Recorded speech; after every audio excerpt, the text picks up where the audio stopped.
17 रुकनी team भेज रहे हैं न्यूजीलैंड। शाहीन आफरीदी कप्तान, बाबर आजम, मोहम्मद रिजवान, शादाब इस टूर पे नहीं जा रहे। मोहम्मद हारिस जो है उनको भी हमने रेस्ट करवाया है। अनफॉर्चुनेटली जितने भी हमने मिडिल ऑर्डर में प्लेयर्स ट्राई किए थे वो अनफॉर्चुनेटली उस तरीके से परफॉर्म नहीं कर सके। बट गोइंग फॉरवर्ड हमें अपना बैकअप ज़रूर तैयार करना है।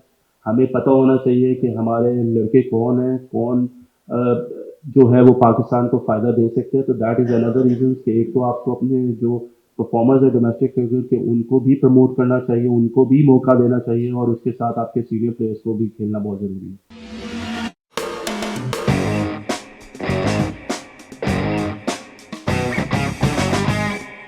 हम लोग 17 रुकनी टीम भेज रहे हैं न्यूजीलैंड।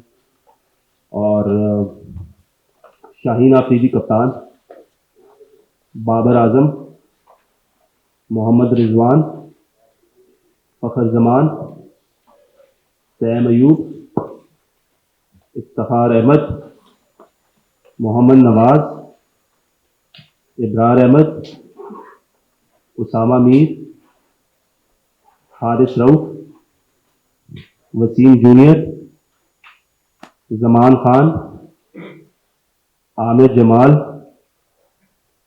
आजम खान, अब्बास आफरीदी, साहिबजादा फरहान और हसीबुल्ला खान। तो ये 17 लोग हैं जो पाकिस्तान को T20 स्क्वाड में जाएंगे और पाकिस्तान को रिप्रेजेंट करेंगे। शादाब खान पे अपडेट ये है कि Shadab Khan is a very important member of Pakistan T20 cricket and he is a white ball specialist. Unfortunately season खेलते हुए उनको जो है वो इंजरी हुई थी। उनका एंकल ट्विस्ट हुआ था जिसकी वजह से अभी भी उनको 2 वीक्स लगेंगे रिहैब कंप्लीट करने के लिए। और उसके बाद जो है वो 2 वीक्स के बाद अवेलेबल होंगे बॉलिंग के लिए। तो शादाब इस टूर पे नहीं जा रहे। मोहम्मद हारिस जो है उनको भी हमने रेस्ट करवाया है इस सीरीज़ में, क्योंकि कुछ परफॉर्मेंस थे जो फर्स्ट क्लास के थे। हमने देखा कि हारिस की क्या कैपेबिलिटी है और गोइंग फॉरवर्ड क्योंकि हारिस हमारे प्लान का हिस्सा है तो हम चाहते हैं कि हम लोग जो अपना पूल ऑफ प्लेयर्स है उसको थोड़ा और वसी करें, जिसकी वजह से हम लोगों ने हारिस को इस टूर पे जो है वो रेस्ट दिया है। उसके अलावा आई होप कि ये लड़के जो हैं ये जाके परफॉर्म करें। और अब आप लोगों के जो सवाल है उनका मैं फिर उस तरीके से जवाब देता हूँ।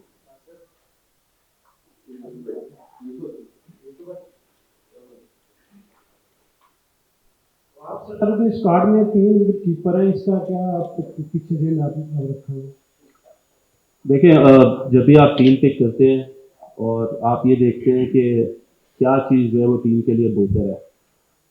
हमारे जितने ये तीनों बैट्समैन हैं, तीनों जो विकेट कीपर बैट्समैन हैं, they are the best performers domestic cricket में भी और इंटरनेशनल में भी जो रिजवान खेले हैं।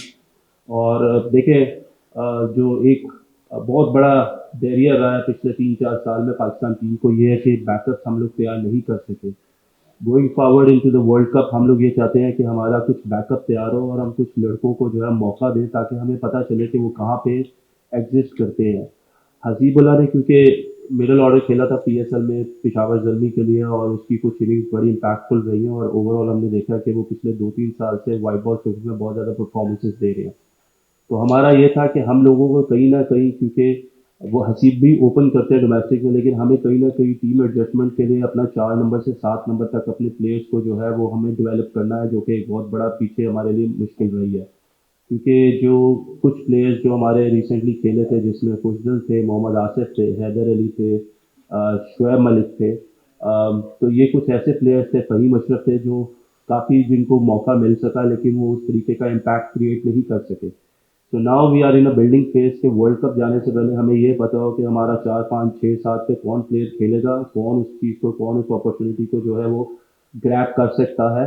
तो इसको मद्देनज़र रखते हुए भी हमने ये देखा कि Hasibullah is another best performer और he has that ability where his strike rate is also very high. तो हम इस तरह के प्लेयर्स को डेवलप करना चाह रहे हैं ताकि वेस्ट इंडीज़ में आगे जाके हम लोगों को खास प्रॉब्लम्स ना।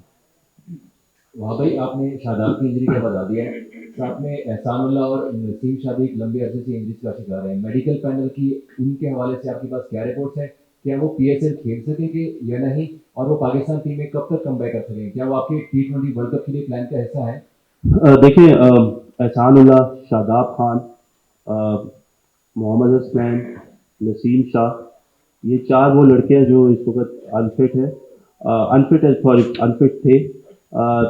हसनैन, अच्छी खबर ये है कि हसनैन और नसीम ने जो है वो रिकवर किया है और इस वक़्त नसीम जो है वो क्रिकेट अकेडमी में जो है अपना जो रिहैब है उसको प्रोसेस कर रहे हैं और होपफुली वो पीएसएल तक, बिकॉज़ हम उनसे कुछ ज़्यादा लोड नहीं करना चाह रहे, तो पीएसएल तक ही will be available for is Islamabad United, same as Mohammad Hasnain. वो भी अभी फिट होके वापस आए हैं और उनको भी अब हम लोगों ने अकेडमी में जो है हम उनको बुला रहे हैं ताकि हम उनको भी असेस कर सकें, क्योंकि गोइंग फॉरवर्ड ये हमारे एसेट्स हैं।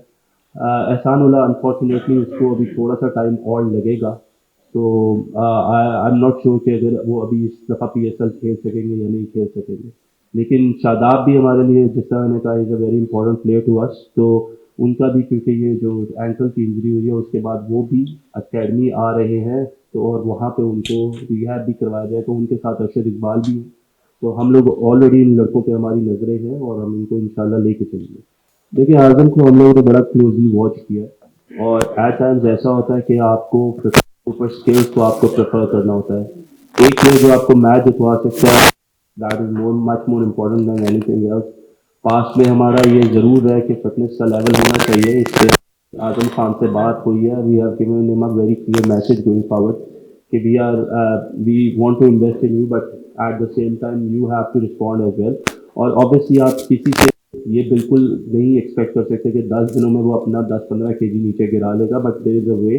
अभी आजम जो है वो जाएंगे टीम के साथ और उसके बाद, क्योंकि भी टीम के साल में डोमेस्टिक में और ऑल ओवर की जो परफॉर्मेंसेज रही हैं, he is a very impact player. और नंबर 6 पे जिस तरह हमने कहा कि हम सब, क्योंकि हम लोगों ने सबको ट्राई कर लिया हुआ है मोस्टली, तो हम लोग चाहते हैं कि हम आजम को जो है वो एक चांस दें, एक मौका दें, and when he will B come back, तो उनकी जो फिटनेस गोल्स हैं उनको भी हम लोग खुद मेजर भी करेंगे और इस सीरीज के बाद जो भी टाइम मिलेगा उस पर वो हम उनको अकेडमी भी बुलाएंगे। And he is already working hard in Karachi और कम्युनिकेशन जो है वो बड़ी क्लियर है उसके साथ, तो इंशाल्लाह वो जो है वो उसमें भी आपको बेहतरी नज़र आएगी। Going forward, Shan Masood was also one of the probables जिनका हम लोगों ने जिससे डिस्कशन हुई थी। uh, शान को हमने देखा है, हमें पता है शान की क्या कैपेबिलिटी है, क्या कैपेसिटी है, बट गोइंग फॉरवर्ड क्योंकि हमने कहा कि हमारे पास टाइम बहुत मिनिमम है, उसमें हम लड़के को मौका नहीं दे सकते, इसलिए शान को फिलहाल इस सीरीज के लिए हम लोगों ने कंसिडर नहीं किया। लेकिन अगर हमें उसकी ज़रूरत पड़ी एंड वी फील कि अगर वो गैप को फिल नहीं करा, तो आप हो सकता है शान को इस टीम का हिस्सा देखें। हमें बिल्कुल अपना बैकअप तैयार करना है, जिस तरीके से मैंने पहले कहा ओपनिंग स्टेटमेंट में कि हमारे पास अनफॉर्चुनेटली जितने भी हमने मिडिल ऑर्डर में प्लेयर्स ट्राई किए थे वो अनफॉर्चुनेटली उस तरीके से परफॉर्म नहीं कर सके और उनको बड़े मौके मिले। So now we have to look into the new talent where we will see कि वो लोग क्या प्रोड्यूस कर सकते हैं। ऐसा नहीं है कि जो इस टीम का हिस्सा नहीं है वो आगे जाते हुए हमारे प्लान का हिस्सा नहीं है। PSL is one of the best competition in the world और उसमें अगर कोई परफॉर्म करते हैं तो we are having our eyes on them. But going forward हमें अपना बैकअप ज़रूर तैयार करना है। हमें पता होना चाहिए कि हमारे लड़के कौन हैं, कौन जो है वो पाकिस्तान को फ़ायदा दे सकते हैं, तो दैट इज़ अनदर रीज़न कि एक तो आपको अपने जो परफॉर्मर्स है डोमेस्टिक क्रिकेट के उनको भी प्रमोट करना चाहिए, उनको भी मौका देना चाहिए और उसके साथ आपके सीनियर प्लेयर्स को भी खेलना बहुत ज़रूरी है। देखिए यही बात करते हुए आ रहे थे कि बैकअप हमारा तैयार नहीं हो रहा था और जहाँ तक चीफ सेलेक्टर ने और टीम मैनेजमेंट ने जो बात की है और एक पेज पे है और इस पाकिस्तान के लिए जो हम लोग करना चाह रहे हैं, जो बात करते हुए आ रहे हैं, उसका आज आपने रिजल्ट देख लिया। वाइट बॉल क्रिकेट में आप ज़्यादा एक्सपेरिमेंट करते हैं, आप बैकअप तैयार करते हैं, तो मेरे ख्याल से एक स्टार्ट हुआ पहली selection of white ball cricket में। आपने देख लिया होगा जो डोमेस्टिक के परफॉर्मर है, सिर्फ एक टूर्नामेंट के नहीं, जो इससे पहले पीएसएल की हम लोग कहते हुए आ रहे थे सिर्फ उसकी सिलेक्शन हो रही थी। अब डोमेस्टिक को भी हमें क्राइटेरिया बनाना पड़ेगा। जैसे साहिबजादा फरहान, पीएसएल में उसकी परफॉर्मेंस नहीं है लेकिन उसने 3 फॉर्मेट में बड़ी ज़बरदस्त परफॉर्मेंस दी है, हसीबुल्ला ने दी है, तो एक अच्छा साइन है। तो इंशाल्लाह हमें वैल्यू देनी पड़ेगी परफॉर्मर्स को और वाइट बॉल में ये एक्सपेरिमेंट कर सकते हैं। और जहाँ तक उम्र की बात है, उमर परफॉर्मेंस की बेस पे आएगा, सिर्फ मेरी वजह से नहीं आया। पहले भी पाकिस्तान में वो खेला, अपनी परफॉर्मेंस से खेला, मेरी वजह से नहीं खेला। इंशाल्लाह अगर वो परफॉर्मेंस सामने नज़र आएगी, टीम कॉम्बिनेशन में आता है, team chief selector, team management, तो डेफिनेटली वो हिस्सा बनेगा। कोई राइट ऑफ नहीं किया हुआ सेलेक्टर हम लोगों ने, चीफ ने, तो इंशाल्लाह आप नज़र आते रहेंगे और बैकअप ये मिलता रहेगा।